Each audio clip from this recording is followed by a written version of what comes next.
And I'm just going to pick out the ones that I found most atrocious, going to start with Justin Trudeau, who could not cuck harder for this communist dictator. It is with deep sorrow that I learned today of the death of Cuba's longest-serving president. Yes, he just kept getting elected, Justin. Fidel Castro was a larger-than-life leader who served his people for almost half a century. Yes, that is what happens when you set yourself up as the unquestioned leader of a country. You become larger than life. A legendary revolutionary and orator, Mr. Castro made significant improvements to education and healthcare of his island nation. Bullshit. Sorry, Justin. While a controversial figure, both Mr. Castro's supporters and detractors recognized his tremendous dedication and love for the Cuban people, who had a deep and lasting affection for El Comandante. Fucking hell, Justin, did you get the official Cuban press release and just go, right, okay, that's all I need to hear?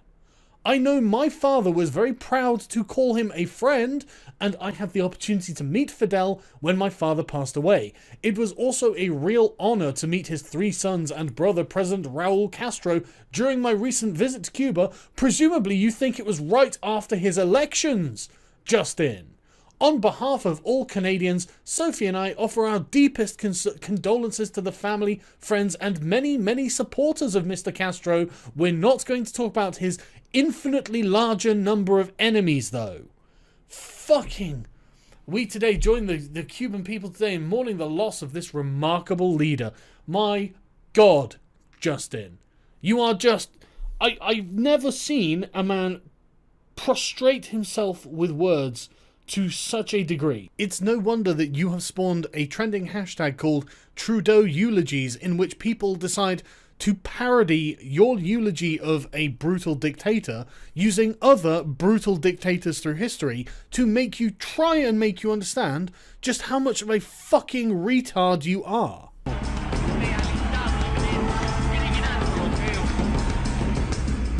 And of course we have some lovely apologia from Comrade Corbyn, the leader of the Labour Party. Fucking hell, Jeremy. And he was quoted as calling Corbyn, and I'm not kidding, a champion of social justice.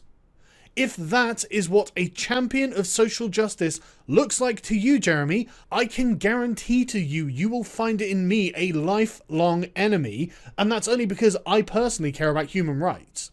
I just can't believe that Donald Trump has to be the one to say something sensible. Trump condemns Castro as a brutal dictator. Well, that's only because, he was, in every sense of the word, a brutal dictator worthy of condemnation. For some reason, though, extreme left-wing activists can't bring themselves to do it. They think he was a fucking hero for some reason. He said, "The world marks the passing of a brutal dictator who oppressed his own people for nearly 6 decades. Fidel Castro's legacy is one of firing squads, theft, unimaginable suffering, poverty, and the denial of fundamental human rights." He says that the nation remains a totalitarian island, but hopes Castro's passing will mark a move away from the horrors endured for too long, and towards a future in which the wonderful Cuban people finally live in the freedom they so richly deserve. Though the tragedies, deaths, and pain caused by Fidel Castro cannot be erased, our administration will do all it can to ensure the Cuban people can finally begin their journey towards prosperity and liberty. My God, why does that have to come from Donald Trump? Why the fuck isn't that coming from every single person on the left? This is what we want for the Cuban people. Prosperity and liberty. Human rights.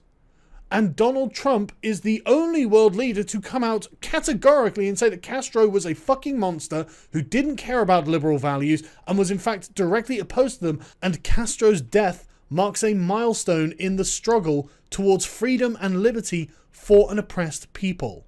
I can't believe it is up to Donald Trump to have one of his speechwriters prepare something that is actually a defense of Western liberal values. And the left wonders why it is being consistently defeated.